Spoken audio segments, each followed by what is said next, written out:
حضرت ماعز بن مالک رضی اللہ تعالیٰ عنہ نے آ کے عرض کی حضور بہت بڑا جرم ہو گیا۔ نبی کریم نے توجہ ہی نہیں کی۔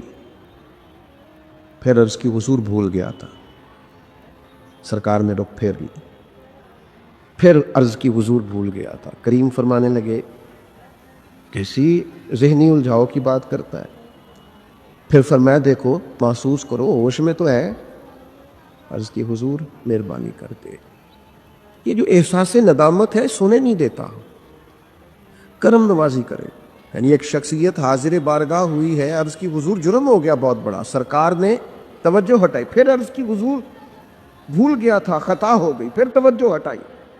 عرض کی حضور اگر میرے لیے طہارت کا سامان نہ کیا گیا تو میں بہت بڑے نقصان میں چلا جاؤں گا، کرم نوازی کر دی جائے۔ فرمایا دیکھو لوگوں ہوش میں تو ہے۔ یا رسول اللہ بالکل ہوش میں۔ نبی کریم علیہ السلام نے فرمایا لے جاؤ سنسار کرو۔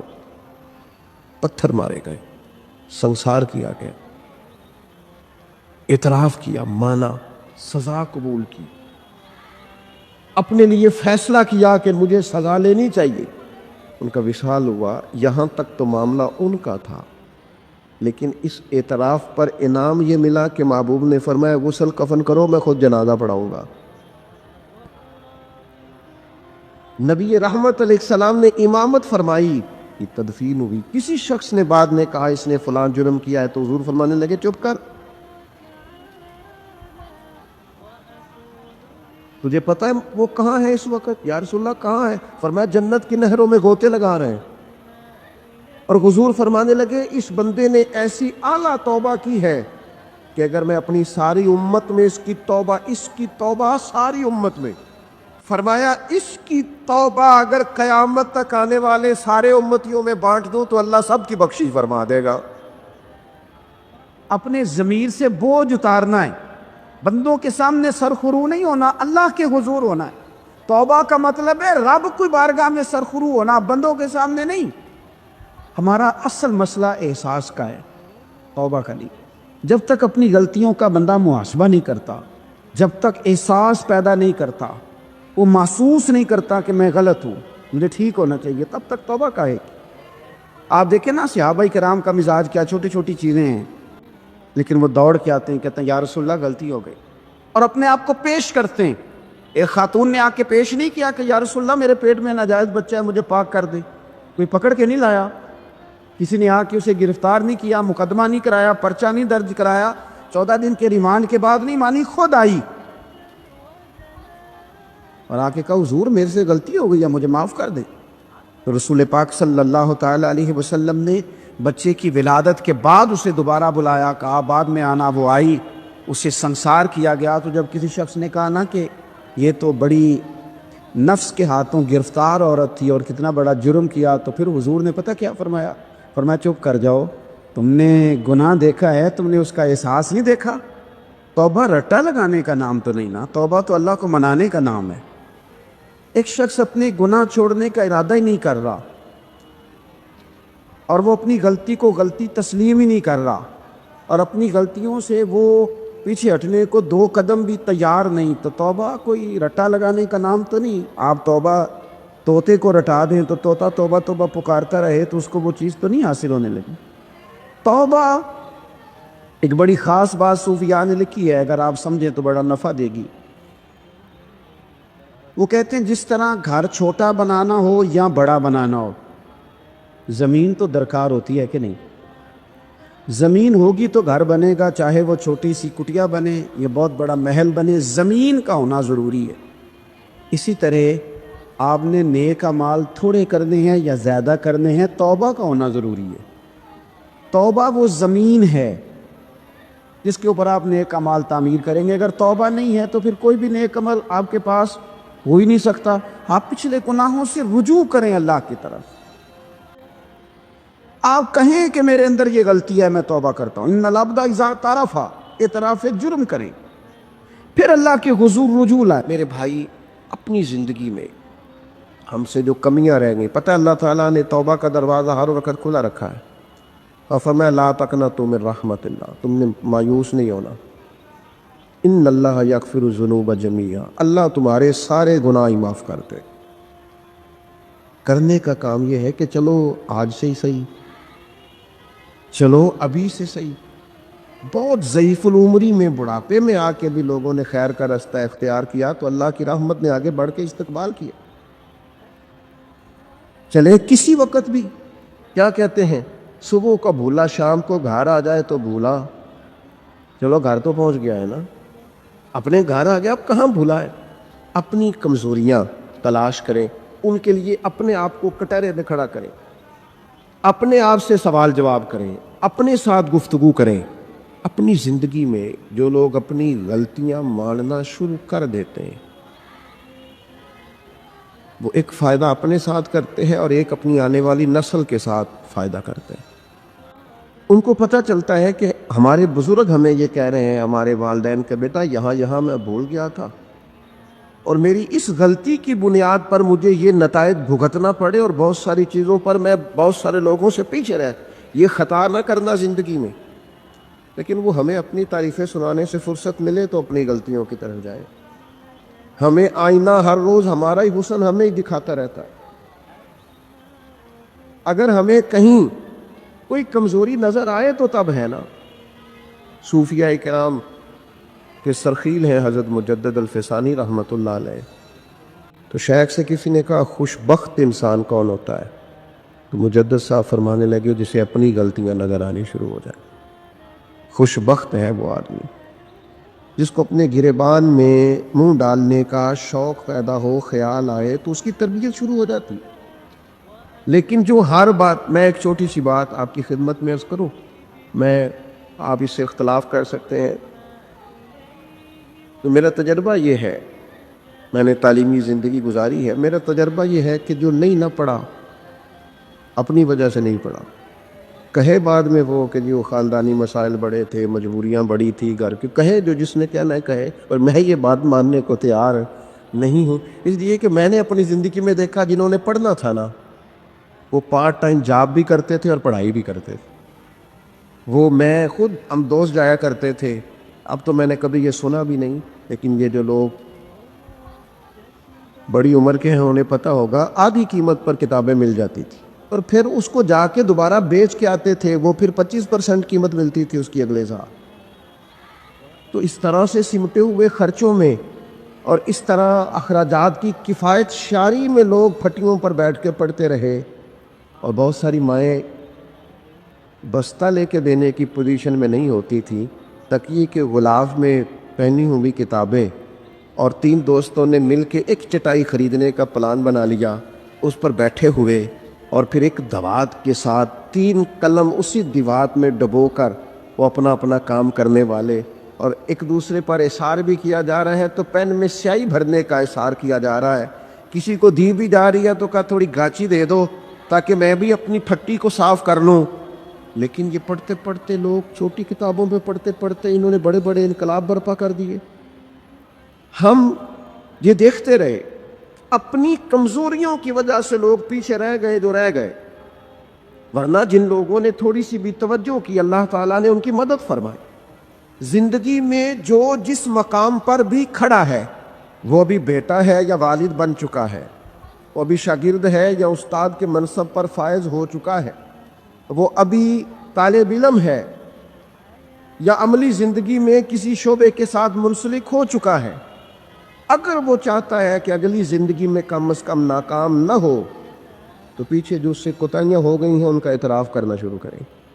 ضروری نہیں اس کے پوسٹر چھپائے اور لوگوں کو بتائے، وہ اپنے آپ سے تو گفتگو کرے، اپنے رب کے حضور تو حاضر ہو کے اپنی غلطیوں کو مانے، وہ تسلیم تو کرے کہاں کہاں اس سے خطائیں رہ گئی ہیں، کہاں کہاں اس سے غلطیاں رہ گئیں، کہاں کہاں وہ بھول گیا، کہاں کہاں اس نے سمجھنے میں اور اپنا شعور بلند کرنے میں دیر کر دی۔ جب تک اعتراف جرم نہیں ہوگا اتنی دیر تک غلطیوں کی تربیت ہو سکتی۔ دیکھو کیا کہتے ہیں، ربنا ظلمنا انفسنا، اللہ ہم نے زیادتی کی ہے اپنی جانوں پر، بھائی لم تغفر لنا، اگر تو نے معاف نہ کیا، وترحمنا، اور ہم پر رحم نہ فرمایا، لنکونن من الخاسرین، پیچھے سے جو ہونا تھا وہ ہو گیا، اور اگر آئندہ بھی کرم نوازی نہ ہوئی تو ہم تو نقصان والوں میں ہو جائیں، نقصان تو بڑھے گا، روز گھاٹے میں جائیں گے۔ ہم جب تک تسلیم نہیں کرتے، مان لو سیاستدانوں تم سے غلطیاں ہوئی ہیں، تمہیں موقع ملے تھے، تمہارے پاس وقت تھا، مانو کہ تم سے غلطیاں ہوئی ہیں۔ وہ جس کا بیٹا اس کے سامنے تلخ بولتا ہے اور پھر رات کو وہ بستر میں منہ دے کے روتا ہے، وہ کیوں نہیں مان لیتا کہ اسے غلطیاں ہوئی ہیں؟ وہ ایک دفعہ اپنے بستر میں منہ دے کے یہ کیوں نہیں سوچتا کہ کبھی اس کے ابا جی بھی کہا کرتے تھے بیٹا میں تیری طرف سے تکلیف میں؟ کیوں نہیں تسلیم کرنے کو تیار کہ میں اسے کسی کے سپرد کر کے نا تو چچا کے ساتھ اسکول چلا جا اور میں دوستوں کے ساتھ کھانے کھانے چلا گیا، میں نے اپنے بچوں کو وقت ہی نہیں دیا؟ یہ کوتاہیاں ہم کب تسلیم کریں گے؟ چھوٹا آدمی ہوں اور کمزور ہوں، کوئی ایسی بات نہیں کرنا چاہتا، لیکن میرا دل کرتا ہے ادب سے عرض کروں کہ دین کے دعوے کرنے والوں تم سے غلطیاں ہوئی، منبر و محراب کے وارثوں تم سے کوتاہیاں ہوئی ہیں، مسند ارشاد پر بیٹھ کر پیری مریدی اور اچھے اسباق پڑھانے والوں تم سے خطائیں ہو گئی ہیں۔ تم نے قوم کو جس تعویذ گنڈے پہ لگایا تھا، تم نے قوم کو جو چیزیں خود سے سکھائی تھیں، تم نے کیوں نہیں بتایا کہ ہم تو ناقل ہیں، اللہ کے عاجز بندے ہیں، قرآن و سنت پڑھیں گے اور تمہیں سنا دیا کریں گے، ہم تو صرف ناقل ہیں، یہاں سے نقل کر کے تم تک پہنچانے والے، ہم تو تمہیں خیر بتائیں گے، اللہ کی بارگاہ کا رستہ دکھائیں۔ تم نے کیوں نہیں اس کو سمجھا؟ ہم اپنی کوتاہیاں کب قبول کریں گے؟ ساری غلطیاں سیاستدانوں کی تو نہیں ہوتی، پتا تھا ووٹر سپورٹر کو کہ یہ پہلے کس پارٹی میں تھا، اس کو پتا تھا کہ اس کا اعتبار نہیں ہے، خدا جانے جیت کے بھی کس پارٹی میں جائے گا، پتا تھا۔ تو کیا یہ کچھ دھندا ہے؟ کیا یہ کاروبار ہے؟ کیا آپ جانتے بوجھتے ہوئے اپنے ہاتھ سے زہر کھائیں اور بعد میں کہیں کہ میری انتڑیاں کٹ کے باہر آ رہی ہیں، تو جب کھایا تھا تو یہ تو ہوگا سارا کچھ؟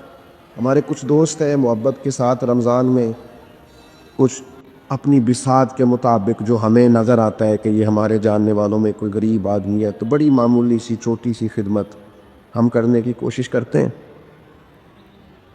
تو میں یہ ایک دو دن پہلے عصر کی نماز کے لیے سیڑھیاں چڑھ رہا تھا مسجد کی، تو ایک بوڑھے نے مجھے آواز دے کے کہا حضرت جی السلام علیکم، اور پھر غریب آدمی تو وہ بات بھی کرتا ہے تو اس کے لفظ بھی کم تھے۔ میں نے کہا کہ آپ کیا کوئی پریشانی ہے؟ کہنے لگے وہ جڑا رمضان چ راشن لبدا ہے پہلے نہیں لب سکتا۔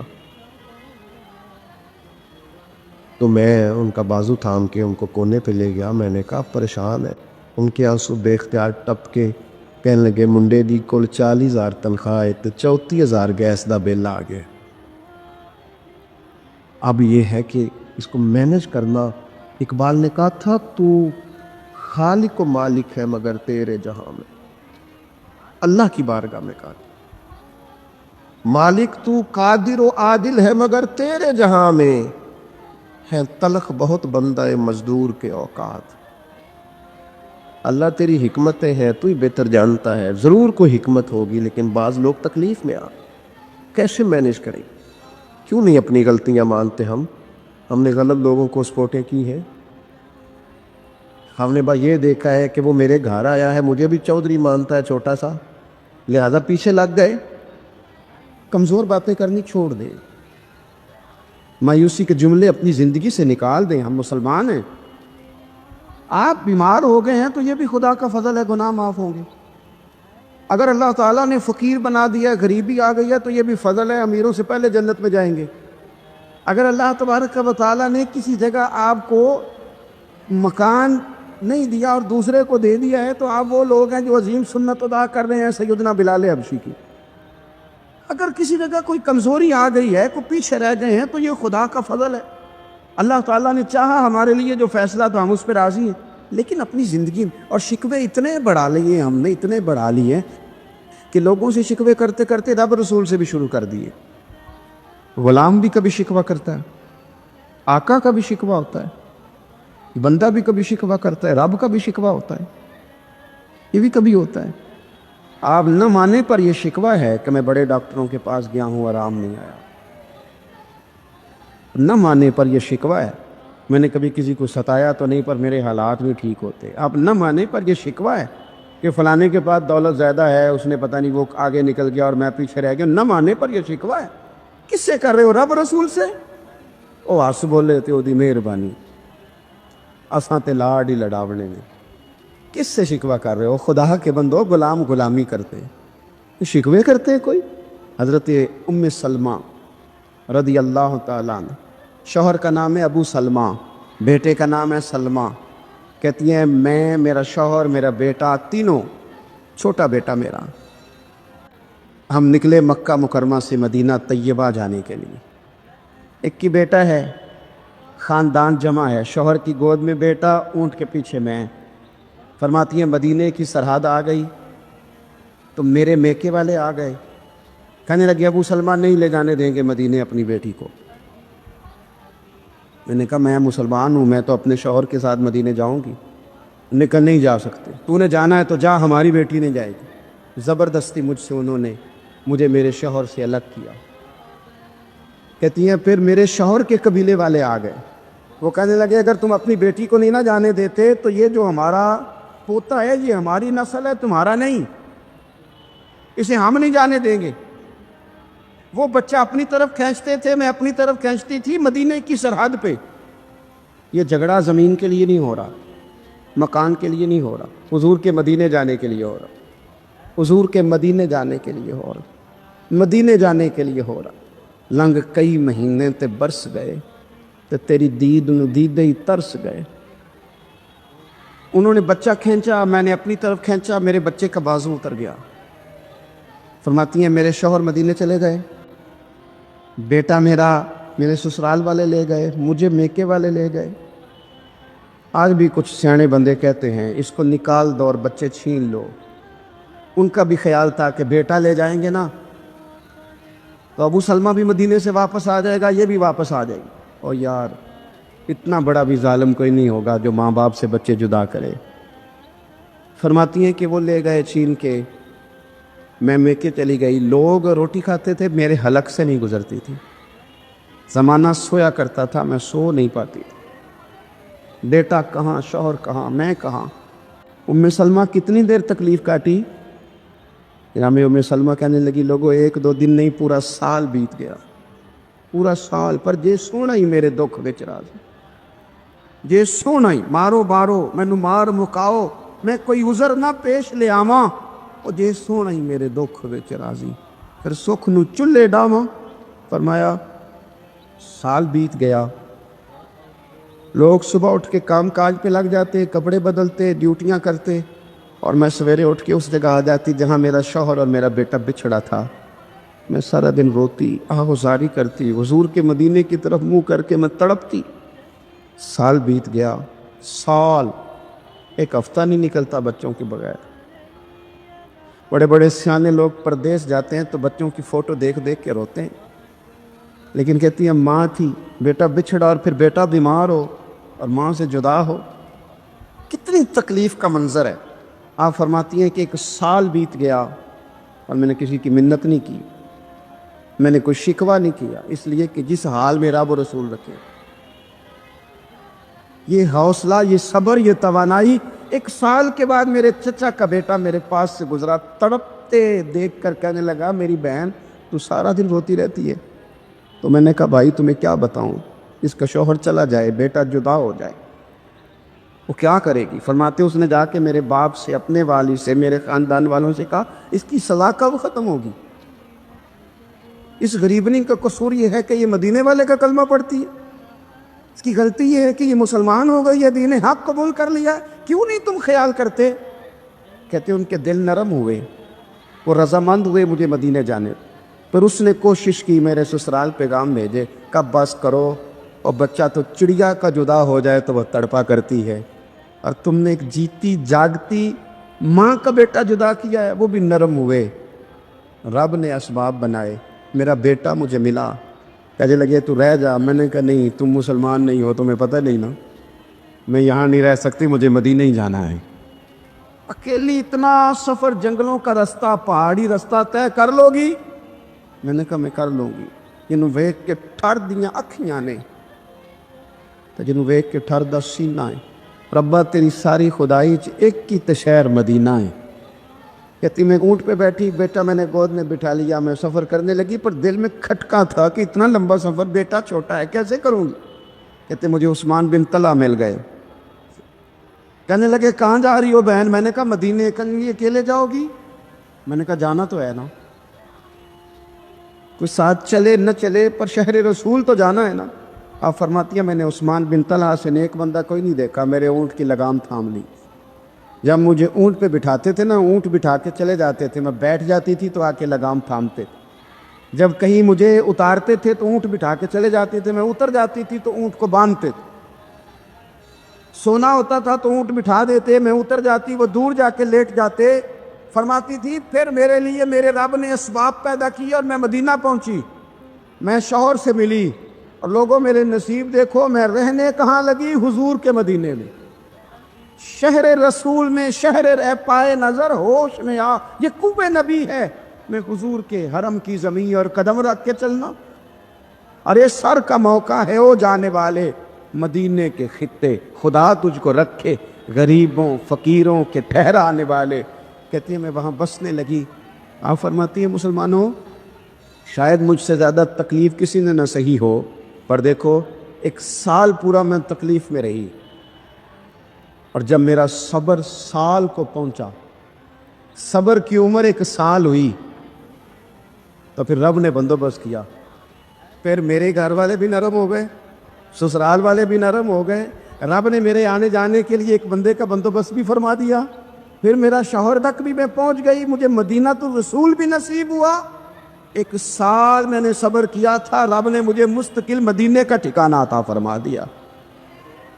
لیکن جو بندہ صبر ہی نہ کر پائے، جو صبر ہی نہ، جو کہ جی بڑی دور سے آیا ہوں، بڑی دیر ہو گئی، بڑا ٹائم ہو گیا، کب جا کے مسئلہ حل ہوگا؟ وہ جو آپ نے بتایا تھا وہ تعویذ کب اثر کرے گا؟ وہ دعا کب قبول ہوگی؟ وہ فلانا معاملہ کب؟ بھئی یہ ڈیٹ تو آپ کو رب رسول ہی دے سکتے ہیں، بندہ تو کوئی اطلاع ہی دے گا، پیغام ہی دے گا، دعا ہی کرے گا۔ اگر زندگی میں حوصلہ ہی نہیں ہوگا، اگر آپ کو یہ قرار ہی نہیں آئے گا، ٹھہرنا ہی نہیں آئے گا کسی میدان میں۔ دیکھیں کچھ ایسی اذیتیں ہوتی ہیں جو اذیت ناک ہوتی ہیں، لیکن اگر غلامی میں آ جائے نا آپ تو وہ اذیت ناک نہیں ہوتی، اس چبھن میں مزہ آنے لگتا ہے۔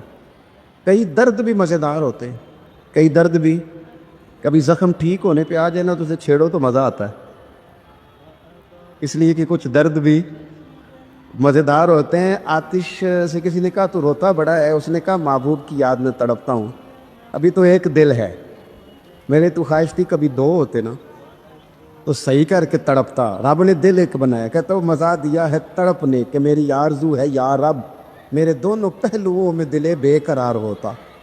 درد میں بھی مزہ ہے، پر شرط یہ ہے کہ لوگ درد میں بھی جینا سیکھیں۔ ہم نہ آرام میں جینا چاہتے ہیں، پنکھے کے نیچے جینا چاہتے ہیں، کاش کہ ہمیں صحرا میں بھی نیند کا مزہ لینے کا طریقہ آئے، پھر زندگی کے سارے راستے آسان ہیں، پھر اقرا بھی مشکل نہیں۔ لیکن کیونکہ حوصلہ نہیں، صبر نہیں، وہ والا قرار نہیں جو ایک مسلمان سے رب رسول کا مطالبہ ہے۔ حدیبیہ کے موقع پہ نا نبی پاک صلی اللہ علیہ وسلم نے جو شرطیں کافروں کے ساتھ طے کی تھی نا، حضور نے نور بصیرت سے کی تھی نا، تو انہی شرطوں نے پھر فتح کے باب کھول دیے۔ ان فتحنا لک فتحا مبینا، ایک شرط یہ تھی کہ اگر کوئی مسلمان مدینے سے مکے آئے گا تو مکے والے واپس نہیں کریں گے، رکھ لیں گے۔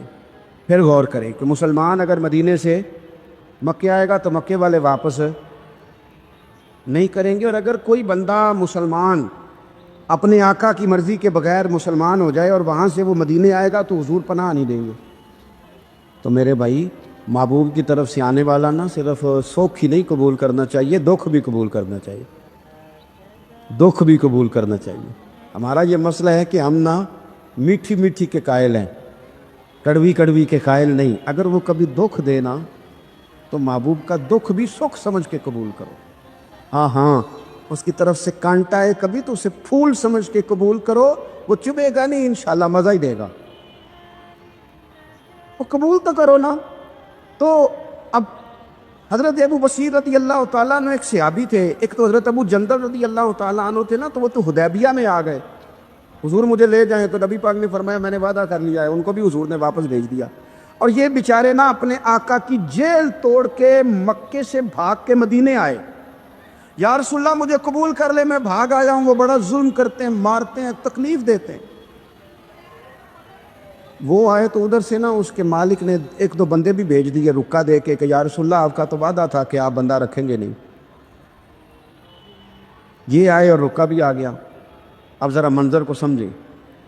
ہمارا تو یہ مسئلہ ہے کہ کہتے ہیں کہ میری 99 باتیں مانی ہیں، ایک نہیں مانی، لہذا میرا تعلق ہی کوئی نہیں۔ لیکن یہاں کیا کیفیت ہے؟ بندہ رو رہا ہے، تڑپ رہا ہے، حضور میں مار سے بچتا ہوا آیا ہوں، جیل توڑ کے آیا ہوں، مجھے قبول کر لیں۔ ادھر رکا آ گیا کہ آپ کا وعدہ تھا رکھیں گے نہیں۔ اب یہ کتنا مشکل مسئلہ ہے، لیکن رسول پاک علیہ السلام نے فرمایا ابو بصیر میں نے وعدہ کیا یار تجھے واپس جانا پڑے گا۔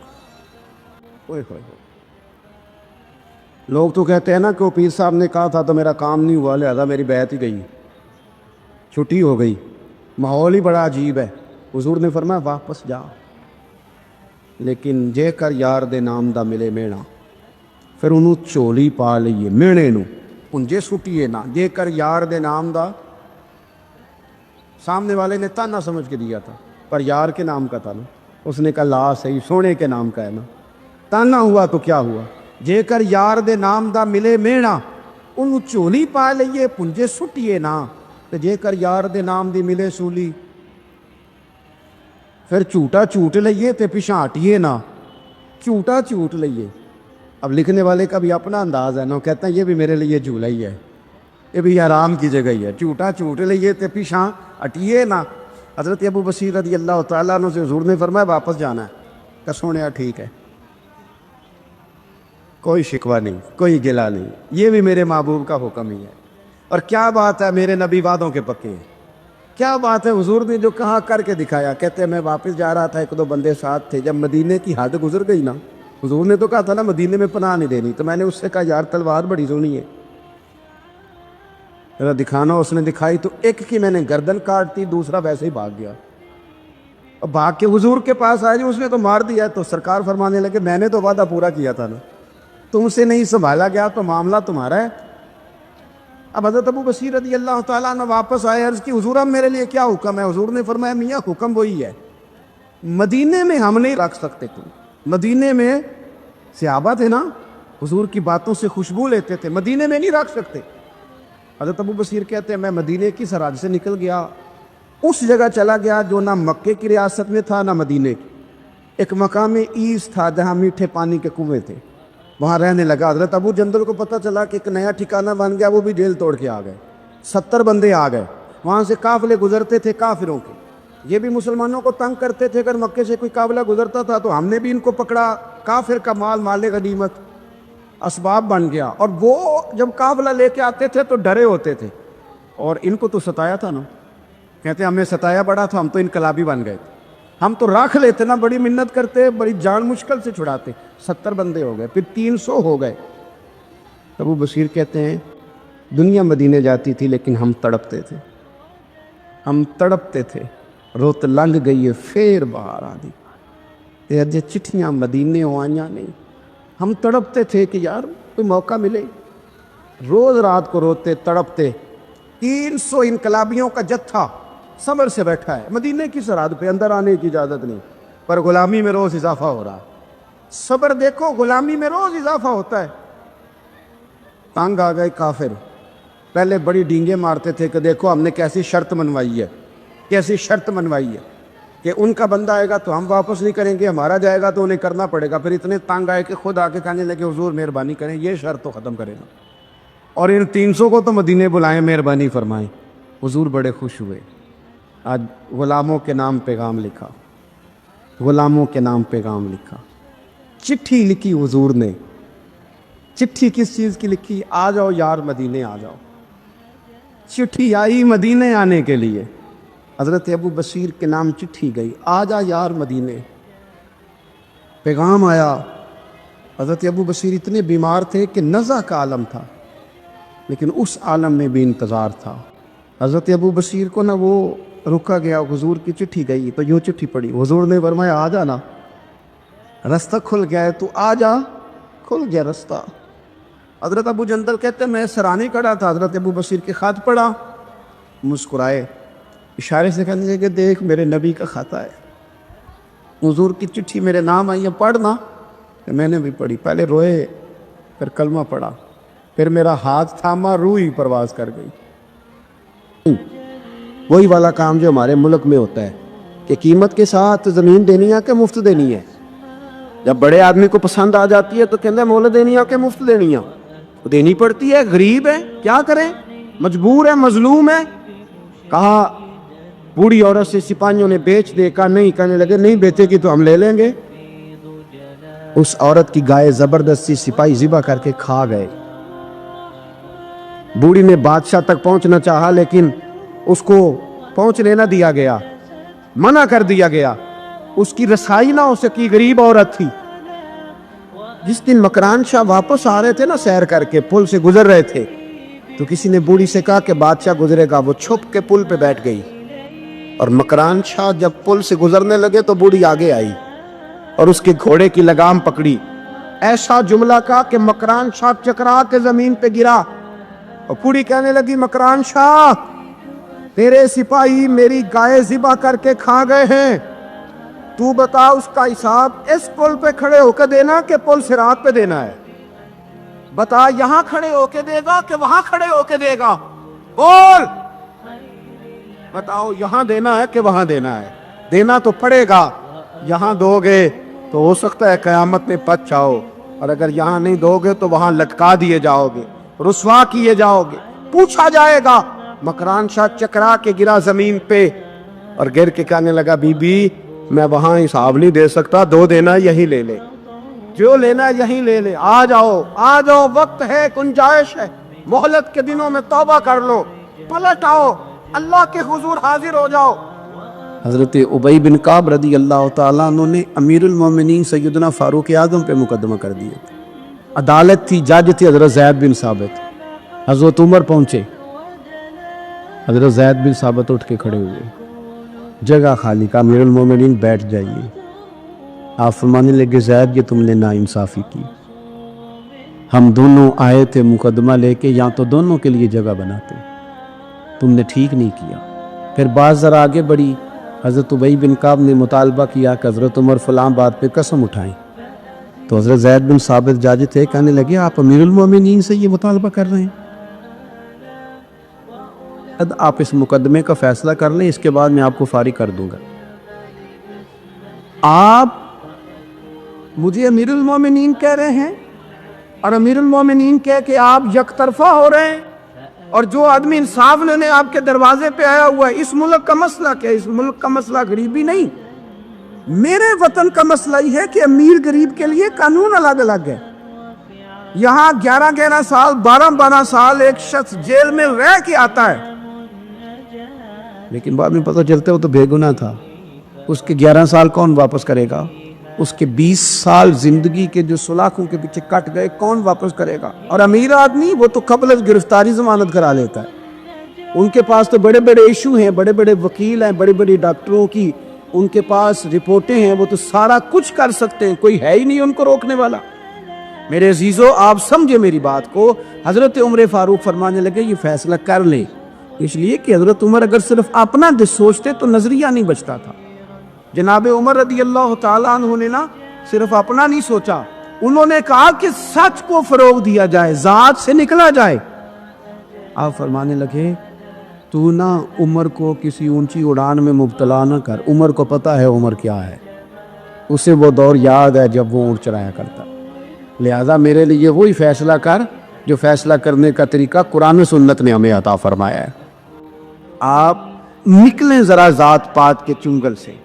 یہ جو بت پال لیے نا, اقبال کہتے ہیں گرچہ بت ہے جماعت کی آستینوں میں, جماعتوں کے بت تو نہ بناؤ, تنظیموں کو بت تو نہ بناؤ, آپ برادری کو بت تو نہ بناؤ, آپ رنگ نسل کو بت تو نہ بناؤ. اگرچہ بت ہیں جماعت کی آستینوں میں, پر مجھے ہے حکم اعزاں لا الہ علم, یہ ٹوٹ جائیں گے لا الہ الا اللہ کی ضرب سے.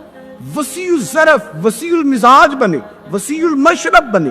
آپ کبھی بھی سوچوں کو اتنا محدود نہ کریں کہ آپ کسی ایک ابہام کا شکار ہو کے ہی ساری زندگی گزار دیں.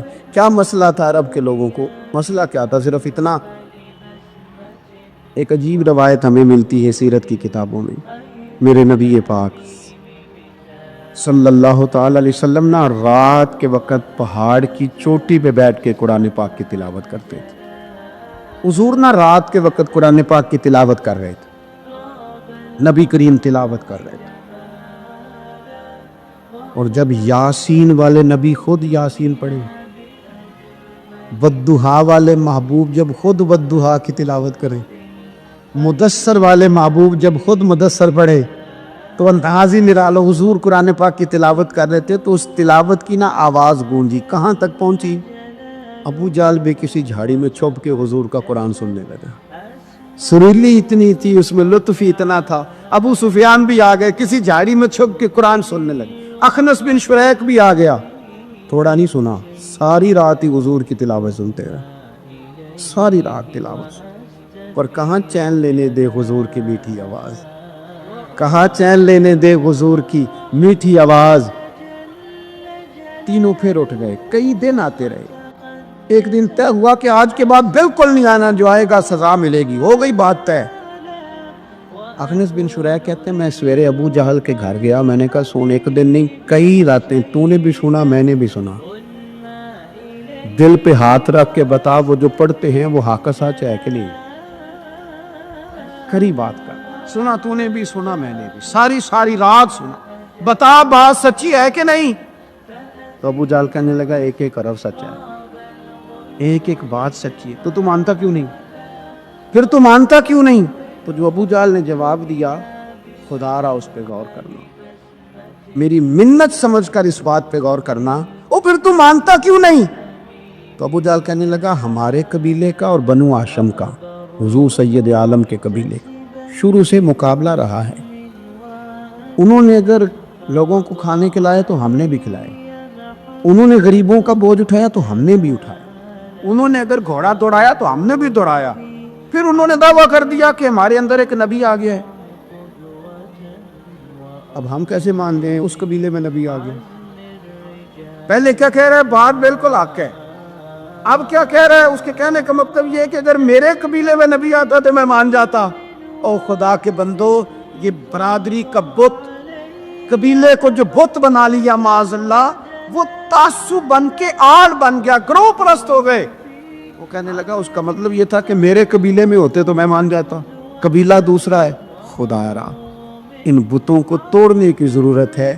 کاش ابو جہل یہ سمجھتا کہ یہ تو رب کی تقسیم ہے نا، واللہ یختص برحمتہ من یشاء. وہ کہتا ہے میں جس کو چاہتا ہوں اپنے فضل سے اپنا خاص بنا لیا کرتا. لیکن یہ گروہی تعصبات، قرآن مجید آپ دیکھیں نا تو یہودیوں کے بارے میں اللہ فرماتے ہیں، کیونکہ تورات میں بھی حضور کی شانیں، زبور میں بھی حضور کی شانیں، انجیل میں بھی حضور کی شانیں، ہر جگہ اللہ نے اپنے حبیب کے تذکرے کیے. رب کریم فرماتا ہے محبوب یہ جو یہودی ہیں نا، یعرفونہ کما یعرفون ابناءہم. قرآن مجید کے الفاظ پہ غور کیجئے. کہا محبوب یہ آپ کو اس طرح جانتے ہیں، اس طرح پہچانتے ہیں جس طرح کوئی اپنے بیٹے کو پہچانتا ہے. جڑواں بچے ہوں نا، جڑواں شکلیں بھی ایک جیسی ہوں تو اور کوئی پہچانے نہ پہچانے، باپ اور ماں پہچانتے ہیں کہ یہ فلانا ہے، اور یہ ان کو پتہ چلتا ہے. کہا محبوب جس طرح یہ اپنے بچوں کو پہچانتے ہیں نا، اس طرح آپ کو جانتے ہیں. لیکن وہ کہتے پتہ کیا تھے؟ وہ کہتے تھے کہ ہم وہ والی وحی مانیں گے جو ہم پہ آئی ہے، جو بنی اسرائیل کے نبی آئے ان کو مانیں گے. یہ چونکہ حضرت اسماعیل علیہ السلام کی اولاد میں سے ہے رسول رحمت صلی اللہ علیہ وسلم، لہٰذا نہیں مانیں. وہ جو گروہی تعصب تھا نا، قبیلے کا تعصب گروہی، وہ لے ڈوبا. وہ تورات پڑھ کے بھی، انجیل پڑھ کے بھی، بلکہ وہ لوگوں کو کہا کرتے تھے رسول آنے والے ہیں، رسول آنے والے ہیں، رسول آنے والے ہیں. لیکن حضور آ گئے حضرت ابراہیم کی اولاد میں سے، حضرت اسماعیل کی اولاد میں سے. انہوں نے کہا جی وہ تو ہمارے قبیلے میں ہوتے تو ہم مانتے. میں نے بھی غور کرنا ہے، آپ نے بھی غور کرنا ہے. یہ سوچے تو یہودیوں کی ہے کہ فلانا میرے قبیلے سے ہو تو پھر مانتا ہوں، فلانا فلانی جگہ ہو تو. یہ تو سوچ ہماری نہیں. شیخ عبد القادر جیلانی رضی اللہ تعالیٰ عنہ ارشاد فرماتے ہیں کہ تو جہاں بھی ہو نا، اپنی سوچ کو عاجزی والی بنا۔ آپ فرماتے ہیں اگر تیری عمر زیادہ ہے اور تیرے سامنے ایک شخص کھڑا ہے جس کی عمر تھوڑی ہے تو اپنے ذہن میں یہ بات بٹھا کہ اس کی عمر تھوڑی ہے تو غلطیاں بھی تو تھوڑی ہیں نا۔ اور اگر تیرے سامنے کوئی شخص کھڑا ہے تیری عمر تھوڑی ہے اس کی زیادہ ہے تو پھر یہ ذہن بنا لے کہ اگر اس کی عمر زیادہ ہے تو اس کی نمازیں بھی تو زیادہ ہیں نا، تلاوتیں بھی تو زیادہ ہیں نا، خیرات بھی تو زیادہ ہے نا، عمر جو زیادہ ہے۔ اور اگر تو ان پڑھ ہے اور تیرے سامنے عالم کھڑا ہے تو اس ترتیب سے عاجزی پیدا کر لے کہ وہ چونکہ عالم ہے تو میں تو بہت سارے کام اپنی جہالت کی وجہ سے غلط کر لیتا ہوں، لیکن وہ عالم ہے تو اپنے علم کی بنیاد پر یقیناً وہ مجھ سے زیادہ خیر کٹھی کر رہا ہے۔ اور اگر تو عالم ہے اور تیرے سامنے جاہل کھڑا ہے تو پھر بھی تو اپنی طبیعت میں عاجزی لا اور تو یہ ذہن بنا کہ وہ اگر کوئی غلطی کرے گا بھی تو اپنی جہالت کی وجہ سے کرے گا، تو مجھے تو پتہ ہے سارا، ایسا نہ ہو کہ میرا گناہ ڈبل لکھ دیا جائے۔ اب جہاں ہیں جس ترتیب سے ہیں اس ترتیب سے ہی اپنی طبیعت کے اندر عاجزی لائیں۔ نبی پاک صلی اللہ تعالی علیہ وسلم نے فرمایا، حضرت عبداللہ ابن مسعود رضی اللہ تعالیٰ عنہ حدیث کے راوی ہیں، حضور نے فرمایا جس کے دل میں رائی کے دانے کے برابر بھی تکبر ہوا وہ شخص جنت میں نہیں جائے گا۔ تو عرض کی یا رسول اللہ صلی اللہ علیہ وسلم، ایک آدمی اچھا لباس پہنتا ہے، اچھا بن کے رہنا چاہتا ہے، صاف ستھرا بن کے رہنا چاہتا ہے، کیا یہ بھی تکبر ہے؟ سرکار نے فرمایا نہیں، اللہ تو خوبصورت ہے، خوبصورتی کو تو پسند فرماتا ہے۔ تو یا رسول اللہ صلی اللہ علیہ وسلم پھر تقسیم کس طرح کریں، تکبر کے مفہوم کو کیسے سمجھیں؟ تو دو باتیں نبی پاک علیہ السلام نے ارشاد فرمائی، سارے عنوان کو ان دو باتوں میں سمجھا جا سکتا ہے۔ محبوب فرمانے لگے تکبر تو یہ ہے کہ بندہ حق قبول نہ کرے اور دوسرے بندوں کو اپنوں سے حقیر سمجھے۔ اگر تیرا کوئی بھی کمال قبول حق میں رکاوٹ بن گیا تب تو متکبر ہے، اور اگر کسی بھی مقام پر جا کر تو کسی کو حقیر سمجھنے لگ گیا پھر تو متکبر ہے۔ ورنہ اچھا لباس پہننے سے بندہ متکبر نہیں ہوتا، اچھی گاڑی میں بیٹھنے سے بندہ متکبر نہیں ہوتا، اچھے گھر میں رہنے سے بندہ متکبر، بلکہ حضرت باجید بستامی رحمۃ اللہ علیہ تو یہاں تک فرماتے ہیں کہ میں نے بہت بڑے بڑے مکانوں میں درویش بستے دیکھے اور میں نے بڑے بڑے جبوں کے اندر تکبر کو ملاحظہ کیا، غرور دیکھا میں نے وہاں۔ عزیز دوستو، اپنے ذہنی سطح اس طرح کی بنائی جائے کہ مزاجوں میں ٹھہراؤ رہے، طبیعتوں میں۔ ہمیں نا دو تین چیزیں بڑا پریشان کرتی ہیں۔ بعض لوگ ایسے ہیں جو کسی بڑی برادری میں جس کو وہ بڑا سمجھتے ہیں، باقی تو اللہ کو پتہ ہے نا بڑا کون ہے۔ کسی بڑے قبیلے میں جس کو دنیا میں بڑا گردانا جاتا ہے، اس میں اگر وہ پیدا، امام اعظم ابو حنیفہ رحمۃ اللہ علیہ گزر رہے تھے تو بارش ہو گئی تھی اور کوفہ میں کیچڑ تھا، تو آپ نے جو جوتے پہنے ہوئے تھے ان جوتوں سے چلتے ہوئے نا آپ کے پاؤں سے کچھ مٹی اڑی، تو سامنے ایک یہودی تھا، اب اس زمانے میں دیواریں کچی ہوتی تھی، اس کے دیوار پر جا کے وہ مٹی جو تھی وہ لگ گئی۔ اب امام صاحب بڑے پریشان ہوئے کہ میں نے اس کی دیوار کو آلودہ کر دیا۔ یہاں تو لوگ اپنی اینٹیں رکھتے رکھتے کئیوں کی دیواریں توڑ ہی دیتے ہیں، اور پھر وہ اس پر ماننے کو بھی تیار نہیں ہوتے، تسلیم کرنے کو بھی تیار نہیں ہوتے۔ وہ کہتے ہیں پھر کیا ہو گیا، اب ہمارا یہاں گھر ہے تو ہم نے ٹرالی منگوانی نہیں تھی، ہمارا حق بنتا تھا۔ امام صاحب کے پیروں سے ذرا کیچڑ اڑا، یہودی کی دیوار پہ لگا، اس کی کچی دیوار تھی۔ امام صاحب پریشان ہو گئے، سوچنے لگے کہ اگر میں دیوار سے یہ کیچڑ اتارتا نہیں تو یہ بھی زیادتی ہے، میں نے اس کی دیوار کو گدلا کر دیا، اور اگر میں اتارتا ہوں تو کچھ مٹی اس کی دیوار کی بھی اتر جائے گی، کچی دیوار ہے، یہ بھی زیادتی ہے۔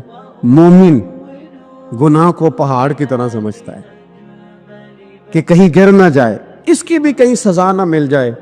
امام صاحب نے اس کے دروازے پہ دستک دی، وہ باہر آیا تو اتفاق سے وہ آپ کا مقروض بھی تھا، اس نے پیسے دینے تھے۔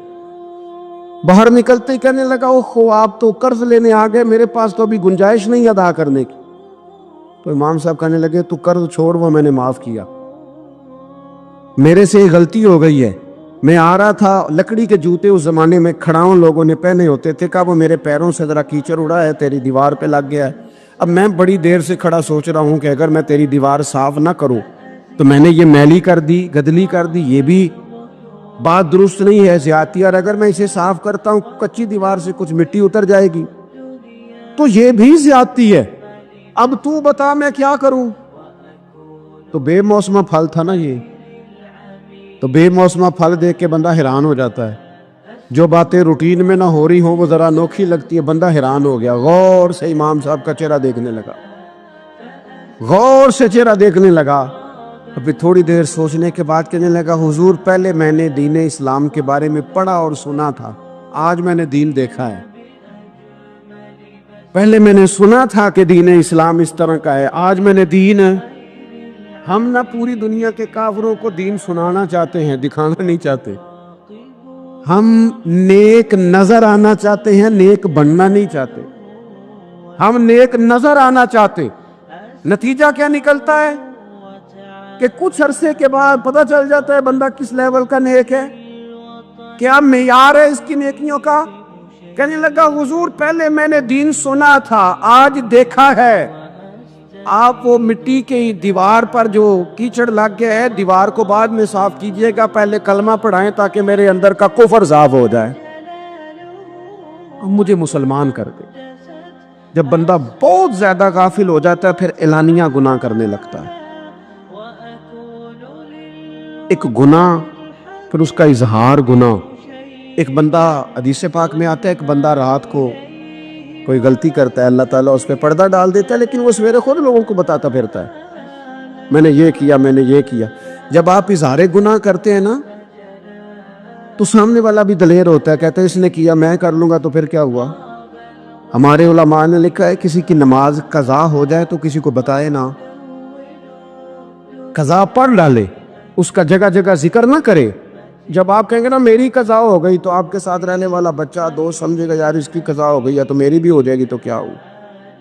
گناہ کرنا بھی گناہ ہے اور گناہ کا اظہار بھی گناہ ہے۔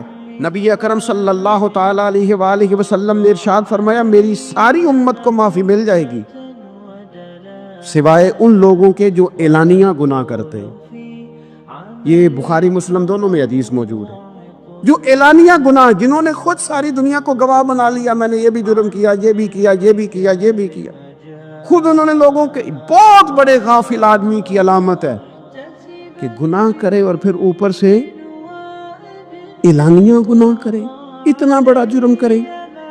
پھر اگر ہم دیکھنا چاہیں کہ ہم غافل تو نہیں، تو غافل بندے کی چوتھی علامت یہ ہوتی ہے کہ وہ فضول کاموں میں وقت بڑا ضائع کرتا ہے، فضولیات میں، ادھر بیٹھے ہیں ادھر بیٹھے ہیں، یہاں گپ شپ ہو رہی ہے، وہاں موبائل دیکھا جا رہا ہے، پھر کچھ ٹائم ملا ہے تو پھر کہیں دور دراز کسی ہوٹل پہ کھانا کھانے چلے گئے، پھر کچھ ٹائم ملا تو چلو نکلتے ہیں ذرا کوئی ہفتہ سیر کر آتے، یہاں گپ شپ ہے، فلاں کو ڈسکس کر لیتے ہیں، فلاں کے بارے میں بات کر لیتے ہیں، سیاسی تبصرے کر لیتے ہیں، یہ تھوڑی گفتگو ہو جاتی، چلے محلے داروں پہ تبصرہ شروع کرتے ہیں، کون روٹی زیادہ کھا رہا ہے اور کس کے پاس پیسے زیادہ آ گئے، چلو جا کے پتہ کرتے ہیں، حالانکہ یہ پتہ نہیں کرنا چاہیے تھا، پتہ تو اس کا کرنا چاہیے تھا جو بیچارہ کل سے بھوکا ہے، خبر تو اس کی رکھنی چاہیے تھی جس بیچارے کے گھر میں بچوں کے لیے پہننے کو کپڑے موجود نہیں ہیں، اس پر تبصرہ یہ کرتے ہیں کہ یہ محنت کیوں نہیں کرتے، اور اگر کسی پر اللہ عطا کر دے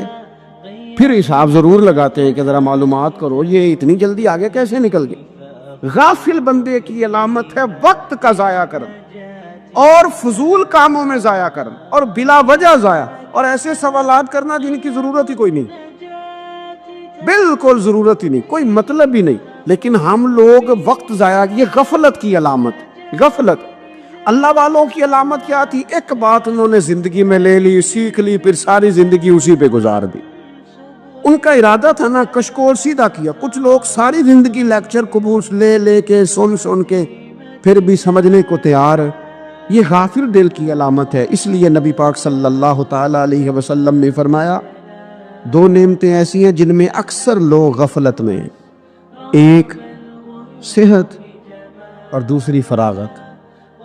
لوگ بلا وجہ وقت ضائع کرتے ہیں، اللہ نے صحت دی ہے کسی خیر کے کام میں لگائیں، اگر آپ کے پاس فارغ وقت ہے تو قرآن پاک کو یاد کریں، ترجمہ اور تفسیر سے پڑھیں، محبوب پاک علیہ السلام کی احادیث کو یاد کریں، اللہ والوں کی باتیں سنیں، وقت ملے تو عبادات میں لگائیں، نوافل میں لگائیں، تلاوت میں لگائیں، ذکر اذکار میں لگائیں، اور پھر اللہ مزید توفیق عطا کرے تو کسی کے بھلے میں وقت لگائیں، گلی سے کوئی کانٹا اٹھائیں، کوئی روڑا اٹھائیں، کوئی کسی کی مدد کرے۔ لیکن یہ غافل انہیں کی علامت ہے کہ اپنے وقت کو ضائع کرنا۔ اور پھر اسی طرح غفلت کی پانچویں علامت یہ ہے کہ اگر بندے کو دنیا سے پورا پیار ہو جائے، یعنی شب قدر میں بھی آ کے کہتا ہے یا اللہ کبھی پیسے دے دے، میں شب برات والے دن بھی کہتا ہے کہ مالک اگر کبھی کوئی ایسا سبب لگ جائے نا، یعنی بیت اللہ شریف کے سامنے کھڑے ہو کے بھی اگر اس نے مال ہی مانگنا ہے، وہاں بھی اس نے یہی سوال کرنا ہے، حب پہ دنیا اتنی غالب آ جائے تو یہ غافل ہونے کی علامت۔ دنیا ضرورت ہے، مقصد نہیں ہے، دنیا کی حاجت ہے، مقصد نہیں ہے، یہ مقصود نہیں۔ اور جب لوگ فقط دنیا کے مال کو، دولت کو، نبی پاک علیہ السلام نے فرمایا وہ لعنتی ہے جو درہم اور دینار کا بندہ بن گیا ہے، پیسوں کا بندہ بن گیا ہے، مل جائے تو خوش ہوتا ہے، نہ ملے تو تکلیف میں آ جاتا ہے۔ یہ غافل بندے کی علامت۔ مومن تو وہ ہوتا ہے کہ دولت رزق حلال ضرور کماتا ہے تاکہ کسی کے آگے ہاتھ نہ پھیلانا پڑے، کوشش ضرور کرتا ہے، پر دنیا کو جیب میں جگہ دیتا ہے، دل میں نہیں دیتا۔ اس کی جگہ جہاں ہے اسے وہاں رکھتا ہے، اسے دل میں جگہ، دل تو ایک ہے، اس میں رب رسول کو بسائیں گے یا کسی اور کو بسائیں گے؟ تو حب دنیا یہ غافل ہونے کی بہت بڑی علامت ہے۔ پھر اسی طرح جو بندہ رب کریم کو جانتا نہیں نا، وہ بھی غافل ہو جاتا ہے۔ ایک تو جو یہ نہیں نہ جانتا کہ رب کریم سزا دے گا، مجھے دیکھ رہا ہے، اسے نہ اونگ آتی ہے نہ نیند آتی ہے، جو اس کی معرفت نہیں رکھتا کہ میرا رب ہر وقت مجھے دیکھ رہا ہے، وہ بھی غافل ہو جاتا ہے۔ جسے پتا ہونا کہ مجھے دیکھ رہا ہے وہ غافل نہیں ہوتا۔ اور جو یہ سمجھ لیتا ہے نا کہ شاید معاذ اللہ ثم اس یقین کو پکا نہیں کرتا، وہ غافل ہو جاتا ہے۔ اور ایک جو یہ نہیں نہ جانتا کہ رب مہربان کتنا ہے، وہ بھی غافل ہو جاتا ہے۔ مجھے بتائیے سب سے زیادہ تو بندہ اس کے دروازے پہ جاتا ہے نا جو سب سے زیادہ مہربانی کرنے والا ہو، اس دروازے سے بندہ اٹھتا ہی نہیں۔ تو جس کو یہ یقین ہو جائے نا سب سے زیادہ کرم فرمانے والی ذات اللہ رسول کی ہے، وہ کبھی رب رسول سے غافل نہیں ہوتا، وہ کبھی اللہ رسول کا دروازہ چھوڑ کے نہیں جاتا، وہ کبھی کسی اور جگہ جا کے پناہ تلاش نہیں کرتا۔ جسے پتہ چل جائے نا وہ کریم کتنا ہے، مہربان کتنا۔ ملا رومی رحمت اللہ علیہ فرماتے ہیں بہت بڑا مجرم تھا ایک بندہ، بہت بڑا گناہگار تھا، بت کو پوجتا تھا، تھک گیا، ساری رات بت کے سامنے کھڑا تھا، معاذ اللہ یا صنم یا صنم یا صنم کہتے، تھک گیا، نیند آ گئی، اونگ آ گئی۔ جب پوری طرح نیند آ گئی اور دماغ پہ نیند قبضہ کرنے لگی تو اس کے منہ سے نکل گیا، صنم صنم کہہ رہا تھا نا، نکل گیا یا صمد، او بے نیاز مالک۔ رب کریم نے فرشتوں سے فرمایا دوڑ کے جاؤ، جو کہتا ہے اسے دے دو۔ فرشتے کہنے لگے مالک تو بت کو پکار رہا تھا، اس نے تو غلطی سے نام لیا ہے، فرمایا مجھے نہیں پتا، لیکن دیکھو نا اس نے مجھے پکارا تو ہے نا، کتنی دیر سے جھوٹے کو پکار رہا تھا، اس کا معاملہ حل نہیں ہوا، اب اگر سچے کو پکارنے پہ بھی حل نہ ہوا تو فرق کیا رہ جائے گا؟ دے دو جو مانگتا ہے، دے دو۔ میرے دوست گر پتہ چل جائے وہ کریم کتنا ہے، وہ مہربان کتنا ہے۔ میرے رسول پاک علیہ الصلوۃ والسلام نے تو فرمایا تیری آنکھ سے اگر اس کے خوف سے اتنا آنسو بھی نکل گیا جتنا مچھر کا پر ہوتا ہے، تو جس طرح بھینس کے تھنوں سے نکلا ہوا دودھ واپس تھنوں میں نہیں نہ جاتا، جو اتنا بھی روئے نہ روئے اللہ کے خوف سے، وہ بندہ دوزخ میں نہیں جائے گا۔ تھوڑی دیر کے لیے ڈر جائے اپنے رب سے، آئے تو صحیح۔ عدم معرفت غفلت پیدا کرتی ہے، تو آ تو صحیح، وہ تو کریم ہی بڑا ہے، وہ تو مہربان ہی بڑا ہے۔ حضرت زنیرہ رضی اللہ تعالی عنہ حضور کی صحابیاں ہیں، ایام جو مکے کے تھے مسلمانوں پر بڑی آزمائش کے تھے، انہیں بڑا مارا کفار نے، اتنا مارا کہ ان کی بینائی چلی گئی، نظر آنا بند ہو گیا۔ کافروں کی عورتوں نے تانا دیا کہ تو نے ہمارے بت چھوڑے ہیں نا، تو دیکھنا تیری بینائی چلی گئی۔ تو جناب زنیرہ اللہ پہ بھروسہ، توکل، معرفت الہی کا جذبہ، اٹھ کے کھڑی ہو کہنے لگی چپ کرو، تمہارے جھوٹے بت کیا کر سکتے ہیں، میرا رب چاہے تو صبح جب میں اٹھوں تو میری آنکھیں روشن ہو، اگر کریم کرم کر دے۔ لوگ کہتے واقعی ایسا ہوا، جب وہ سویرے اٹھی تو اللہ نے ان کی روشنی واپس کر دی۔ تجھے پتہ چل جانا وہ مہربان کتنا ہے۔ وہ ایک بزرگ تھے تو ان سے کسی نے کہہ دیا کہ اگر آپ کا حساب آپ کے ماں باپ کے ذمہ ہو جائے تو پھر کیسا، پوچھنے کے لیے قیامت میں اگر ماں باپ حساب لیں تو پھر کیسا۔ تو بڑے سیانے لوگ تھے جو دل والے تھے، کہنے لگے نہیں، رب کریم ہی ٹھیک ہے، اس لیے کہ وہ ماں باپ سے کہیں بڑھ کر پیار کرنے والا۔ اگر یہ معرفت مل جائے وہ کریم کتنا ہے، اور جب بندہ پوری طرح اس کی بارگاہ میں آ کے تڑپ جاتا ہے نا، مولا میں جاؤں کدھر، تیرا دروازہ چھوڑ کے جاؤں کدھر۔ اقبال کہتے ہیں وہ ایک سجدہ جسے تو گراں سمجھتا ہے، 1000 سجدوں سے دیتا ہے آدمی کو نجات۔ تجھے جگہ جگہ جھکنا نہیں پڑے گا اگر تو صحیح معنوں میں اپنے رب کی بارگاہ میں جھک جائے۔ جہاں مصطفیٰ ہے وہیں گھر بنانے کو دل چاہتا ہے، وہ ننھا سس کر وہ ایڑی رگڑ کر یہیں کہہ رہا تھا وہ خیمے میں رو کر، وہ ننھا سس گر وہ ایڑی رگڑ کر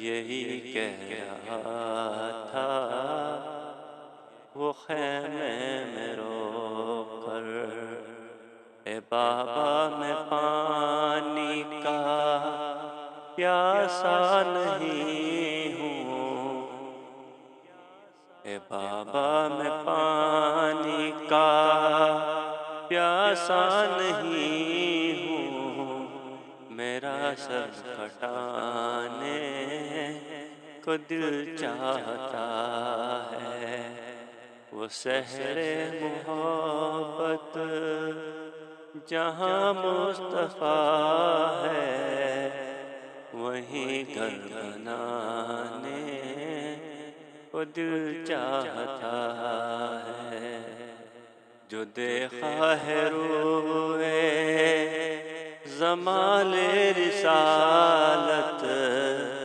جو دیکھا ہے روئے زمال رسالت، تو طاہر عمر مصطفیٰ سے یہ بولے، بڑی آپ سے دشمنی تھی مگر اب، بڑی آپ سے دشمنی تھی مگر اب غلامی میں آنے کو دل چاہتا